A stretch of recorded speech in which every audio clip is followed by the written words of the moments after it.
State bank ने 2% interest rate जो है शरह सूद उसमें कमी की है।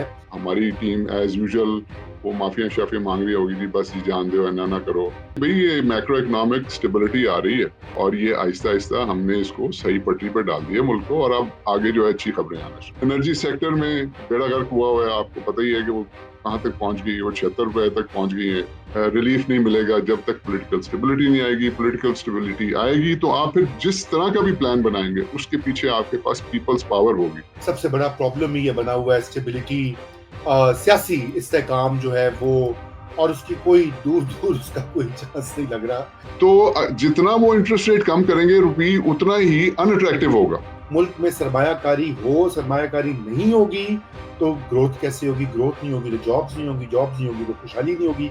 मैं समझता हूँ कि Pakistan is a horse right now. Everything is for sale, everything is at its lowest level. बेहतरीन टाइम है ये स्टॉक बाय करें। जी अस्सलाम वालेकुम नाजरीन, सॉल्यूशंस फॉर पाकिस्तान की नई हफ्तावार एपिसोड के साथ मैं और हारून ख्वाजा आपके सामने मौजूद हैं।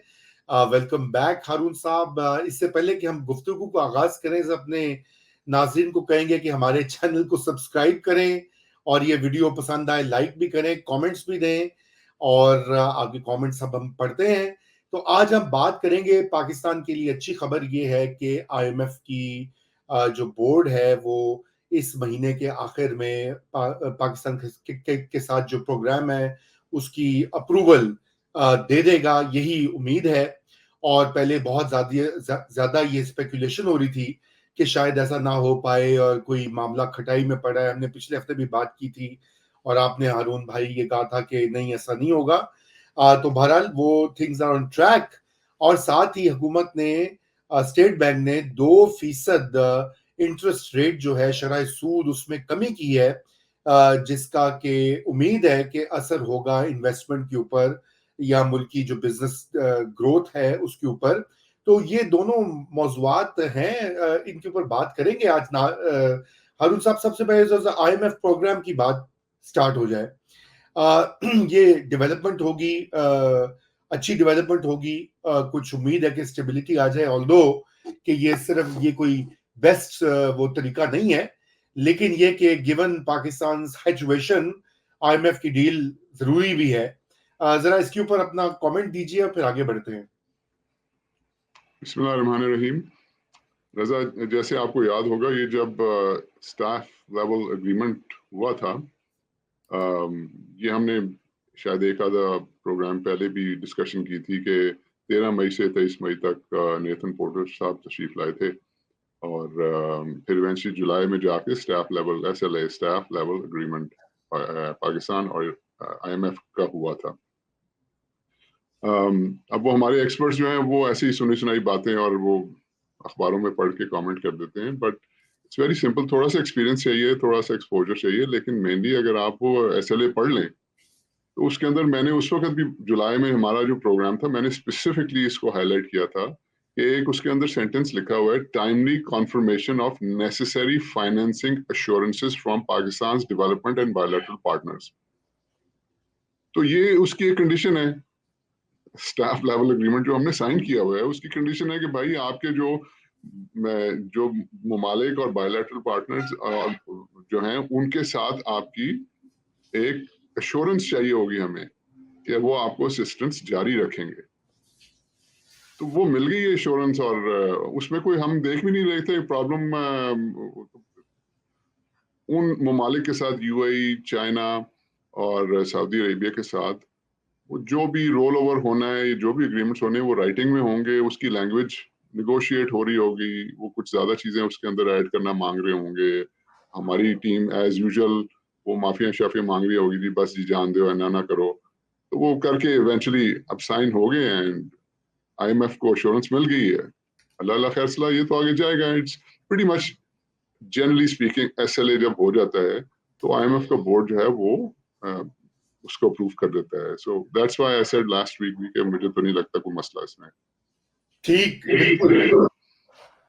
अच्छा, ये बताइए कि मसला तो बिल्कुल आपने उसकी आइडेंटिफिकेशन की थी। असल में पाकिस्तान में आपको पता है इसके ऊपर इतनी स्पेकुलेशन हो रही थी, तरह तरह की रिपोर्ट्स, और रिपोर्टर्स कहते जी ये तो नहीं हो रहा, ये तो खटाई में पड़ जाएगा। लेकिन बहरहाल अब आप क्या समझते हैं कि ये इससे पाकिस्तान को एक स्टेबिलिटी आगे मिलेगी हारून भाई? ये डील अगर होती है तो मईशत किस हद तक स्टेबलाइज होगी?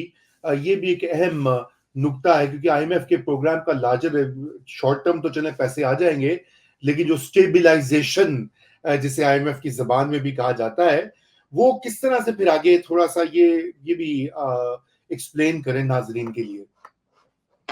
रजा देखिए, जो गवर्नमेंट का पर्सपेक्टिव है मैं बता देता हूँ। गवर्नमेंट कह रही है जी कि इन्फ्लेशन नीचे आ रही है, अफराते ज़र, उस पर हम अभी बात भी करेंगे। वो कह रहे हैं जी पाकिस्तानी रुपया जो है वो स्टेबल है, तकरीबन उसको 1 साल होने वाला है, इन्होंने स्टेबल करके रखा हुआ है। वो कह रहे हैं जी स्टॉक मार्केट वो ऑलमोस्ट 80,000 के ऊपर है, हाईएस्ट एवर। वो कह रहे हैं जी कि रिजर्व्स आपके स्टेबल हैं, 9-9.5 अरब डॉलर के ऊपर स्टेबल बिल्कुल रखे हुए हैं हमने। वो कह रहे हैं जी इंटरेस्ट रेट जो है वो नीचे जाना शुरू हो गया, 3% 20.5 की पीक से अब 17.5 के ऊपर। इस पे भी हम आगे बात करेंगे। वो कह रहे हैं जी आईएमएफ का प्रोग्राम जो है वो अब एजेंडे पे आ गया, तो होपफुली अप्रूव भी हो जाएगा। वो कह रहे हैं जी रेमिटेंसेस जो हैं वो धड़ाधड़ इंक्रीज हो रही हैं। वो कह रहे हैं जी current account deficit under control है। तो वो कह रहे हैं और हम क्या करें?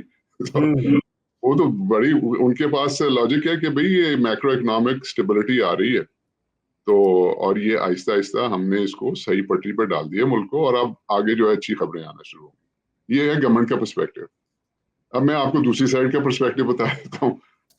वो कह रहे हैं जनाब कि आपका कंज्यूमर कॉन्फिडेंस जो है वो रॉक बॉटम है, one of the worst in history, 30s में जा रहा है। कह रहे जी आपका एक्सटर्नल अकाउंट, आप कह रहे हैं जी आपने 9.5 अरब डॉलर, तो ये 12 अरब तो आपने सिर्फ 3 मुल्कों से लिए हैं अपने रिजर्व्स के ऊपर रखवाने के लिए। तो ये तो मांगे तांगे उतने भी नहीं है, उससे भी कम है जो मांगे हैं। 12 अरब जो है उसके आप 9.5 अरब जो है आपके पास बचे। तो एक्सटर्नल अकाउंट फ्रेजाइल है। कह रहे जी इन्वेस्टमेंट आपकी हिस्टोरिक लो के ऊपर है, जीडीपी का रेशो से 1971 से भी कम है।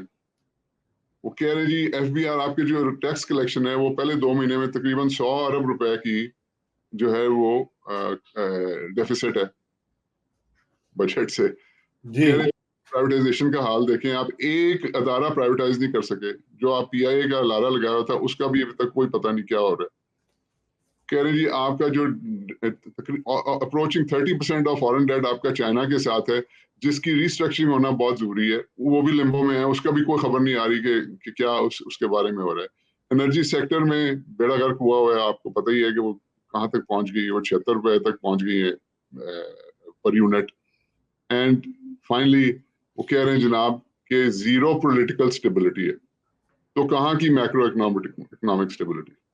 ये दोनों साइड का पर्सपेक्टिव है। बीच में मैं अपना थोड़ा सा पर्सपेक्टिव आपको बता देता हूँ। देखें ये सारी चीजें, उधर के भी आर्गुमेंट्स ठीक हैं, इधर के भी आर्गुमेंट्स ठीक हैं, लेकिन द बेसिक थिंग इज रजा कि जब तक मुल्क में पॉलिटिकल स्टेबिलिटी नहीं आएगी, ये बातें जो है ना इसी तरह चलती रहेंगी। जो आपको eight the end of the day आपका जो सिटीजन है, आपका जो कंज्यूमर है, आपका जो ऑर्डिनरी पर्सन है, उसको तब तक रिलीफ नहीं मिलेगा जब तक पॉलिटिकल स्टेबिलिटी नहीं आएगी। पॉलिटिकल स्टेबिलिटी आएगी तो आप फिर जिस तरह का भी प्लान बनाएंगे उसके पीछे आपके पास पीपल्स पावर होगी, उसको सपोर्ट करेंगे लोग जो हैं वो। उनको अगर कुछ सहना भी पड़े, कुछ टाइट दिन भी देखने पड़े, तो वो सह लेंगे। लेकिन अगर आप ये कहते रहेंगे कि जी मैक्रो इकोनॉमिक स्टेबिलिटी आ रही है और नीचे पॉवर्टी जो है वो 40% से ज्यादा होती जा रही है, और तनख्वाहें जो हैं वो उस स्पीड से बढ़ नहीं रही जिस स्पीड से इन्फ्लेशन बढ़ी है, तो लोगों के लिए तो प्रॉब्लम रहेगी जी। लोगों के लिए बिल्कुल प्रॉब्लम रहेगी। अच्छा, बहरहाल ये आपने बात बड़ी अहम कही है, और यही आपको पता है इस वक्त पाकिस्तान में सबसे बड़ा प्रॉब्लम ही ये बना हुआ है, स्टेबिलिटी, सियासी इस्तेहकाम जो है वो, और उसकी कोई दूर दूर उसका कोई चांस नहीं लग रहा। अल्लाह करे कि वो कुछ हल हो जाए। बहरहाल ये इसके ऊपर भी आते हैं बाद में, अगर वक्त बचेगा तो मैं इसको मजीद थोड़ा सा डिस्कस करते हैं। लेकिन जरा इंटरेस्ट रेट की तरफ जाते हैं। बहुत बड़ी डेवलपमेंट है, बहुत सालों के बाद जो कुछ नीचे आया, हालांकि अभी भी बहुत हाई है, 17.5% शरह सूद है, लेकिन 2% कम की, पहले शायद 0.5 और कुछ इस तरह के बतदरीज कम हुई है। ये बताइए, 2% इंटरेस्ट रेट कम होने से इकोनॉमिक थ्योरी तो हमें ये बताती है कि उससे मोबिलाइजेशन होती है क्रेडिट की, इन्वेस्टमेंट की। क्या पाकिस्तान में भी ऐसा होगा कि डोमेस्टिक सरमायाकारी जो है वो उसको फरोग मिलेगा इंटरेस्ट रेट कम होने से? थोड़े से नंबर्स पहले ले लेते हैं। आपकी जो लार्ज स्केल मैन्युफैक्चरिंग जो है, let me explain. Large scale manufacturing जब हम कहते हैं तो ये इसमें इंडस्ट्रीज लाइक ऑटो इंडस्ट्रीज है, सीमेंट है, कंस्ट्रक्शन है, टेक्सटाइल, टेलीकॉम्स, आईटी आप ले लें, food processing, iron, steel, engineering, energy वगैरह, ये सारी जो बड़ी बड़ी इंडस्ट्रीज है ना, इसमें ये सारी आ जाती हैं। तो उसमें सिचुएशन ये है कि अभी तो पहली बात तो जुलाई अगस्त के नंबर्स ही नहीं आए अभी तक। तो मई 2024 के अंदर इट वाज 1.2% की एनेमिक ग्रोथ थी मई 2024 में। राइट। जून 2024 में वो 1.2% से कम होकर 0.9% होगी। सो नेगेटिव ग्रोथ का ट्रेंड था। राइट। अच्छा, अब वो बाकी नंबर्स नहीं आए, so I can't comment on that. अच्छा, फिर ये गवर्नमेंट वाले अब कह रहे हैं जी वो जी असल में हुआ ये जी, जो स्टॉक्स इन्वेंटोरीज हैं जो ये लार्ज स्केल मैन्युफैक्चरिंग वाले, वो डिक्लाइन होना शुरू हो गई, यानी कि स्टॉक में जो उनका प्रोडक्ट पड़ा वो कम होना शुरू हो गया, यानी कि लोगों ने खरीदारी शुरू कर दी है। तो मार्केट के अंदर अब ट्रेंड बॉयंसी का ट्रेंड है। तो ये भी आर्ग्यूमेंट कुछ समझ नहीं आता, क्योंकि वो तो तब इन्वेंटोरीज कम हो रही है तो तब समझ आया ना जब आउटपुट भी हो, प्रोडक्शन भी हो रही हो।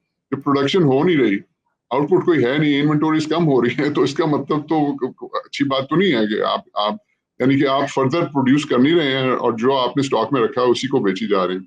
सो ये भी कोई अच्छा ट्रेंड नहीं है। अच्छा, जब आप इंडस्ट्रियलिस्ट से पूछते हैं वो कहते हैं कि जनाब पहली बात ये है कि हमारी इनपुट कॉस्ट इतनी ज्यादा है, एनर्जी कॉस्ट जो है वो उस खित्ते में सबसे ज्यादा है, और बोरिंग कॉस्ट वो भी खित्ते में सबसे ज्यादा है। तो अब आपने जो बात की कि 20.5% से पहले उन्होंने 1% कम किया, अब 2% कम किया, 17.5% पे ले आए। अच्छी बात है, the trend is good, it's very good. लेकिन वो क्लेम कर रहे हैं कि आपकी जो हेडलाइन जो कंज्यूमर प्राइस इंडेक्स जो अफरात ज़र है वो 9.6% है। जी। अब जनरली होता ये है कि आपके ऊपर आपके पास स्प्रेड होता है, इन्फ्लेशन जो है ना उससे आप 2-3%, 4% कर लें पाकिस्तान जैसे कंट्री के अंदर, डेवलपिंग कंट्री। हाँ। तो अगर 9.5% है तो आप उसके ऊपर 4% लगाएं, 13.5% बनता है। तो आपने 17.5 क्यों रखा हुआ है? पहली बात तो ये। दूसरी बात ये, अब मैं ये नहीं कह रहा कि ये डिसीजन ठीक है, राइट डायरेक्शन है और ट्रेंड भी ठीक है। दूसरी बात ये है रजा कि जब एक जो इंडस्ट्रियलिस्ट है या जो कारोबारी जहन है वो जब काम करते हैं, जाहिर प्रॉफिट बनाने के लिए करते हैं ना, लॉस बनाने के लिए तो नहीं करते। सही। अब वो एक जनरल मैं आपको देता हूँ, इसमें बहुत सारे फैक्टर्स होते हैं, लेकिन बहुत एक जनरल समझाने के लिए कि इंडस्ट्रियलिस्ट अपने जहन में रखता है कि भाई मुझे 15 से 20-25% तक रिटर्न आनी चाहिए, तो मुझे इंसेंटिव मिलता है कि मैं काम करूं। ठीक है जी। अब अगर वो उसका बिजनेस उसको लेट से 25% रिटर्न दे रहा है, उसमें से वो 17.5% बैंक को दे दे, तो उसके उसके पास 7% बचेगा, उसको क्या इंसेंटिव है काम करने का? ये ही नुक्ता है ना, यही तो प्रॉब्लम है। बिल्कुल। अगर आप समझे कि ये देखो ना, यूनाइटेड स्टेट्स के अंदर 7-8-9% तक गई थी इन्फ्लेशन, तो यहाँ पे वो मैक्सिमम 10% से ज्यादा नहीं इंटरेस्ट रेट हुआ। अभी इंटरेस्ट रेट्स कम नहीं हुए, लेकिन फिर भी आप देखें कि उनके डिक्लाइनिंग ट्रेंड है इनके रेट्स का। आप जाके मार्केट से 7-7.25% के ऊपर डेट उठा सकते हैं। मॉर्गेज रेट्स उससे भी कम है, 6.2% के अराउंड होवर अराउंड कर रहे हैं। अभी उन्होंने इंटरेस्ट रेट कम नहीं किया, अगले हफ्ते अभी फेड की मीटिंग। तो पॉइंट समझने का ये कि जब वो सिंगल डिजिट में हो आपका जो इंटरेस्ट रेट है, आप 10% बैंक को दे रहे हैं, 20-25% बिजनेस आपको दे रहा है, वो 25% में से 10 आपने बैंक को दिए, 15 अपने पास रखे, इट मेक सेंस। कि 17.5% के ऊपर तो रजा कोई नहीं आएगा, कोई काम नहीं करेगा, कोई नहीं काम करेगा। यही मैं चाहता था इस नुक्ते के ऊपर जरा बात हम करें कि ये तो एक सीरियस फिर मसला है हारून भाई, वहीं का मामला जू का तू रहा है। तो लेकिन ये बताइए कि कुछ तो शायद कुछ तब्दीली तो आएगी। क्या समझते हैं आप? कोई ऐसे बिजनेसमैन या इन्वेस्टर्स हैं जो कि समझेंगे चलो कोई 2% का शायद फायदा हो जाए, ये मुमकिन है? देखिए, मैं आपको कुछ और नंबर्स भी देता हूँ। ठीक है। तो मसला ये है कि जो बैंक की डिपॉजिट्स हैं उसका 85% जो है वो गवर्नमेंट को लेंड किया हुआ है बैंकों ने। ठीक है, मैंने आपको बताया 23 अरब रुपया पर डे, ये तो उनके अपने नंबर्स है ना, सही। बोरो कर रहे हैं 23 अरब रुपया पर डे, ये मैं सिर्फ डोमेस्टिक डेट की बात कर रहा हूँ। ठीक है जी, और अपना वो बजट डेफिसिट जो है वो उसके लिए 23 अरब पर डे नहीं चाहिए। वो 23 अरब इसलिए कर रहे हैं क्योंकि बाकी का ये डॉलर खरीदते हैं, डॉलर को मेंटेन करने के लिए 278 पे आर्टिफिशियली। ठीक है जी, अब आप जब मुल्क की ओवरऑल सिचुएशन ये हो कि 85% गवर्नमेंट ने लिया हुआ है, 15% रहते हैं आपका प्राइवेट सेक्टर के लिए। अब प्राइवेट सेक्टर ऑफटेक की आपको मैं मिसाल बताऊं कि जो ये भी प्राइवेट सेक्टर डिक्लाइनिंग ट्रेंड पे है, यानी कि एक साल पहले अगस्त 2023 के अंदर -171 अरब जो प्राइवेट सेक्टर का जो शेयर था वो -171 अरब था, जो कि अगस्त 2024 में -329 अरब हो गया। राइट। यानी कि वो कंसिस्टेंटली नीचे जाई जा रहा है, गवर्नमेंट का शेयर बढ़ता जा रहा है, प्राइवेट सेक्टर कम होता जा रहा है। और उसकी मेन वजह ये है, पहली वजह ये है, मुझे बताएं ना, बैंक को क्या जरूरत है प्राइवेट सेक्टर को एंटरटेन करने की जब उसे गवर्नमेंट से मिल रहा है, उसको 18-19% अगर वहां से मिल रहा है, उसको क्या जरूरत है प्राइवेट सेक्टर से रिस्क लेने की? ये तो रिस्क फ्री है। और दूसरी बात यह है कि इंडस्ट्रियलिस्ट को क्या जरूरत पड़ी है 17.5% के ऊपर पैसा उठाने की? तो it's very very difficult to assume कि इंडस्ट्रियलिस्ट जो है इस रेट के ऊपर पैसा उठाएगा। हाँ, यस, जो आपने कहा एक दो जो हैं, अब वो ये है कि हमारी जो टेक्सटाइल इंडस्ट्री है जी। उसका जो जो जो फर्स्ट लेवल है, जो यार्न मैन्युफैक्चरर्स हैं, वो उनका जो है ना वो बेसिकली स्टॉक बहुत ज्यादा होता है। उनके पास कॉटन का स्टॉक होता है, फिर उनका इन प्रोडक्शन होता है, फिर डिलीवरी से पहले होता है, वो बहुत, तो उनके लिए interest rate is very important है। आधा आधा परसेंट पॉइंट जो है ना वो it runs into billions of rupees. So yes, textile industry को बहुत फायदा होगा, right? And I am talking about ये non value added textile industry, जो यार्न मेकर्स वगैरह जो है ना, इस लेवल की, मैं वैल्यू एडेड की बात नहीं कर रहा हूँ, उनके अलग मसाइल हैं। तो यस, उनको डेफिनेटली फायदा होगा। So as I said, it's the right direction, trend is fine, इसको और नीचे करने की जरूरत है। ठीक, यानी कि अभी एकदम शॉर्ट टर्म में कोई ज्यादा इसका बहुत बड़ा इम्पैक्ट नहीं होगा, क्योंकि आपने जैसे कहा कि रेट ऑफ रिटर्न जो है। तो हरुण भाई ये बताइए कि अगर इंटरेस्ट रेट को और ये, अच्छा इसमें जाहिर बात है कि बहुत से कुछ एक राय ये भी है, और मेरी जाती राय ये भी ये है, मैं समझता हूँ टेक्स्ट बुक इकोनॉमिक्स जो है ना वो तो कहती है जी इंटरेस्ट रेट इन्फ्लेशन से लिंक्ड होता है, आप उसको हाई रखेंगे तो कंट्रोल हो गया। मैं समझता हूँ कि उसका नुकसान ही होता है कि जैसे आपने कहा कि बिजनेस ग्रुप डेवलपमेंट नहीं होती, ग्रोथ नहीं होती, सरमायाकारी नहीं होती। तो इस सूरत हाल में अगर मजीद हम काटेंगे इंटरेस्ट रेट तो क्या उसे इतना बड़ा नुकसान होगा? क्योंकि अभी हमने देखा है कि जैसे आपने भी कहा, आदादोशुमार बताते सबसे बड़ी बोरोवर तो गवर्नमेंट है खुद। तो रजा, आपने बड़ा जबरदस्त सवाल किया, अंदर का सवाल आपने कर लिया। हाँ, तो मैं देखिए, सोचता हूँ उसके बारे में कई बार। बेसिकली सवाल आपका ये है कि भाई क्या मसला क्या है, इन्फ्लेशन जब 9.5 पे है तो क्यों 17.5 रखा है, थोड़ा और कम कर दें, यही सवाल है ना आपका। बिल्कुल। वो मैं आपको बताता हूँ क्यों नहीं करते भाई, वो इसलिए नहीं करते क्योंकि उन्होंने रुपये को 278 पे रखना है। ओए होए। अब 278 पे रखने के लिए एक तो धड़ाधड़ वो मार्केट से खरीदे जा रहे हैं, अपना बजट डेफिसिट उधर से बोरो करी जा रहे हैं अपना बैंकों से, और यहाँ पे डॉलर खरीदी जा रहे हैं। लेकिन रजा, रुपये को एक अट्रैक्टिव पेपर बनाने के लिए जितनी उसकी रिटर्न ज्यादा होगी, रुपये उतना अट्रैक्टिव होगा। तो जितना वो इंटरेस्ट रेट कम करेंगे, रुपये उतना ही अनअट्रैक्टिव होगा। सही। आप पॉइंट समझ रहे हैं? इसलिए उनकी ये जो है ना रीजन है इंटरेस्ट रेट को जो है जितनी देर तक वो मेंटेन रख सकें, क्योंकि इनका इनकी प्लानिंग है कि जी अगर आपने पाकिस्तान में रुपी को स्टेबल कर दिया तो बाकी हर चीज स्टेबल रहेगी, क्योंकि हर चीज जो है वो इम्पोर्टेड है, और रुपी अगर हाथ से निकल गया ना तो हर चीज वो इन्फ्लेशन भी ऊपर जाएगी, और it has a domino effect. तो टू अ सर्टेन एक्सटेंट ठीक है, मैं उसे एग्री भी करता हूँ, लेकिन यू सी प्रॉब्लम ये है कि भाई को प्लान तो हो ना। At the end of the day Raza, देखें हम ये कितनी दफा ये बूम एंड बस्ट साइकिल्स, ये कितनी दफा हम ये कर चुके हैं कि हम रुपी को आर्टिफिशियली इसको रोक के रखा हुआ है। उसके बाद 1 साल 2 साल 3 साल 4 साल बाद फिर एक टाइम आता है कि वो एक आराम से रुपया गिरता है और वो मैसिव जो है डिवैल्यूएशन होती है। तो we should try to avoid that. Instead वो प्लान होना भाई, आपके डॉलर्स आपकी जो बाहर जा रहे हैं डॉलर वो डबल हैं, जो अंदर आ रहे हैं वो आधे हैं। उसके लिए क्या कर रहे हैं, हमने लास्ट टाइम भी बात की थी, भाई आप इंपोर्ट सब्सटीट्यूशन करें। आप लग्जरीज जो हैं, ये गाड़ियां शाड़ियां ये क्यों मंगवा रहे हैं?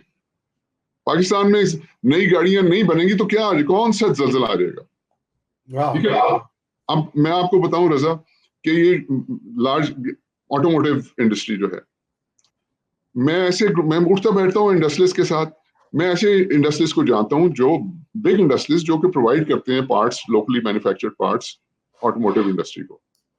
कोविड के अंदर जब ये बिल्कुल इंडस्ट्री बैठ गई तो ये हमारे जो इंडस्ट्रियलिस्ट हैं इन्होंने जाके फॉरेन मार्केट्स जो है वो ढूंढना शुरू कर दी और एक्सपोर्ट करना शुरू कर दी। आप यकीन करें, मैं ऐसे ऐसे इंडस्ट्रीज को जानता हूँ जो जिनकी मेन मार्केट एक्सपोर्ट मार्केट बन चुकी है। वो कह रहे हैं जी कि नहीं चलती ना चले ऑटो इंडस्ट्री है। सो दिस इज व्हाट, ऐसी बात नहीं है कि हमारे बड़े जबरदस्त एंटरप्रेन्योर्स हैं, दूसरी मार्केट्स ढूंढ लेंगे, आपकी अनएम्प्लॉयमेंट का कोई मसला नहीं होगा, they will continue to survive. अच्छा, इसी तरह रजा आप देखें कि इंपोर्ट सब्सटीट्यूशन के ऊपर मैंने और बड़ी, एग्रीकल्चर जो है वो हम क्यों इंपोर्ट कर रहे हैं, उसके अंदर हमें बहुत काम इमीडिएटली उसके रिजल्ट्स आ सकते हैं। एक्सपोर्ट्स के अंदर मैंने आपको बताया इंक्रीज करने का। आईटी जो है भाई, आईटी को खुदा के वास्ते एक प्रॉपर इंडस्ट्री की तरह ट्रीट करें। ये जो आपने फायरवॉल्स वगैरह का शुरू किया हुआ है इसको खत्म करें। फिर मैंने रिमिटेंसेस की आपसे लास्ट टाइम बात की थी। Remittances, I am very happy to see Raza कि हमारा जुलाई के अंदर 500 million ज्यादा आए हैं रिमिटेंसेस, और अगस्त में 1 billion ज्यादा आई है पिछले साल के मुकाबले। सो क्योंकि आप वो बैंकर हैं हमारे फाइनेंस मिनिस्टर, उनको ही अंडरस्टैंड्स, राइट। और मैंने बताया था स्कोप इतना ज्यादा है कि 4 times हो सकती है, 30 अरब की रेमिटेंसेस 100 अरब क्रॉस कर सकती हैं, and I am very happy that he is focusing on that. और रिजल्ट देखे कितनी जल्दी आना शुरू हो गए। So these are the things we need to do. हमें डॉलर ज्यादा अर्न करने की जरूरत है, और ये जो जाया होते हैं उसको इंपोर्ट सब्सटीट्यूशन की जरूरत की तरफ लेके, बिल्कुल बिल्कुल, ये बड़ी अहम नुक्ता था। और मैं समझता हूं कि हमें ये उम्मीद करनी चाहिए कि ये जो पॉलिसी अभी इसका आगाज हुआ है ये आगे जाए, और जैसे भी हमने डिस्कस किया है कि कोई हर्ज नहीं है अगर आप मार्केट में जो डॉलर की कीमत है वो उसको थोड़ा सा रैशनलाइज करें और इंटरेस्ट रेट नीचे लेकर आए, ताकि मुल्क में सरमायाकारी हो। सरमायाकारी नहीं होगी तो ग्रोथ कैसे होगी, ग्रोथ नहीं होगी तो जॉब्स नहीं होगी, जॉब्स नहीं होगी तो खुशहाली नहीं होगी। तो हारून भाई, चलते चलते ये मेरे ख्याल से दोनों हमने मौजूआत कवर कर ली हैं, लेकिन मैं चाहता हूं कि ये थोड़ी सी हम स्टेबिलिटी की जो बात कर रहे थे वो उसका भी जरा थोड़ा सा तस्करा कर लें कि ये अब जो अभी हालात लग रहे हैं ना, लगता है कि यहाँ पे स्टेबिलिटी नहीं आ रही। सही जो बात है, मैं आपको एक पैराडाइम ये बता रहा हूँ। फर्ज कीजिए कि अभी अभी कहा जाता है कि जी चूंकि पाकिस्तान तहरीक इंसाफ को बाहर रखा हुआ है, उनको दबाया हुआ है। अच्छा, इन ऑल्टरनेटिव पैरेलल वर्ल्ड सब परसों माहिदा हो जाता है खान साहब और मुक्तदरा का, वहां पे नया इलेक्शन हो जाता है, खान साहब आ जाते हैं कि सारे बाकी सियासी लोग, सियासतदान जो हैं ये यहाँ तो जेल जाएंगे या निकलेंगे।